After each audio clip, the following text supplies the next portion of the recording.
Convido você para puxar o freio de mão, relaxar, esquecer todo esse lado chato da rotina, dos problemas diários, sentar no sofá para que possamos conversar.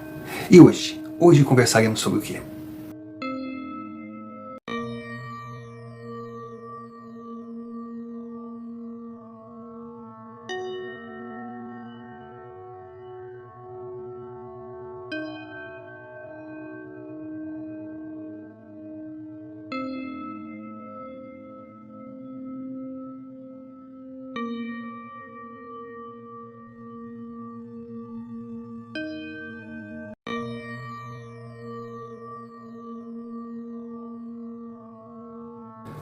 Lula foi acusado, julgado, condenado, com provas sendo apresentadas, com todo o direito à defesa, assessorado pelos melhores e mais caros advogados, sendo que um deles hoje é ministro do STF. Lula teve todas as chances de defesa. Passou por 3 instâncias. Foi condenado nas 3. Só que na hora de ir para a prisão, ele não foi para uma penitenciária ou um presídio. Ele foi para uma cela especial, verdadeira suíte, entre aspas, nupcial, na sede da Polícia Federal de Curitiba.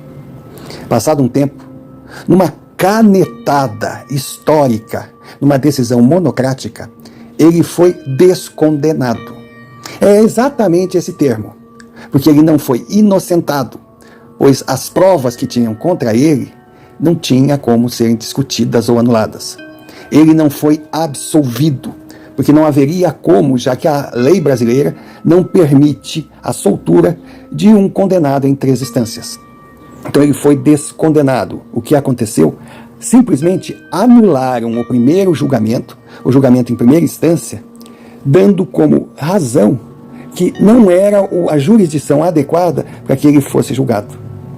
Essa decisão veio do STF, o mesmo tribunal que acusa, julga e condena pessoas como Jair Bolsonaro, mesmo não sendo da alçada dele. Porque pensem, Bolsonaro hoje, igual a Lula na época, é um ex-presidente, ele não tem nenhum cargo oficial, ele não tem imunidade nenhuma.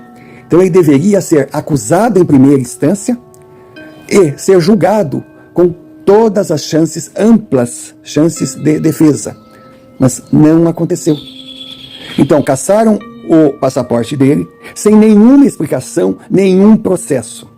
O tornaram inelegível da mesma forma. Inelegível por quê?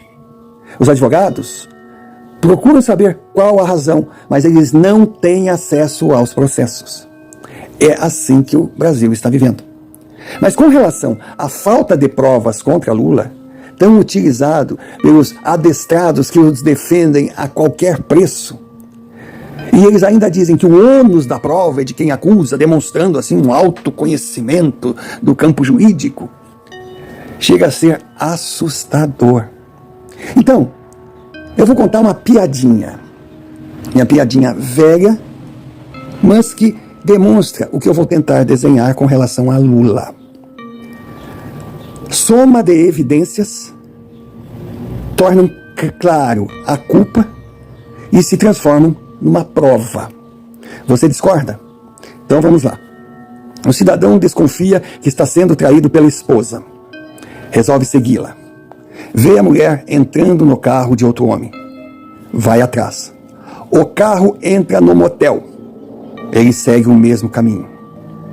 A sua esposa e o acompanhante entram num apartamento. Ele vai e fica espiando pelo buraco da fechadura. O homem tira a sua roupa, fica totalmente nu. A sua esposa faz o mesmo, fica nua como nasceu, tirando todas as suas roupas, inclusive as peças íntimas. Só que ao tirar a calcinha, ela coloca a peça na maçaneta, cobrindo o buraco que o homem estava olhando. Ele não pode mais acompanhar a continuidade. Ele sai aborrecido. Poxa, chegou tão perto e não teve a prova da traição. Essa história você acha absurda? Você acha engraçada? Você acha sem graça? Indiferente do que você pense. É assim que agem os petistas quando se fala nas provas contra Lula.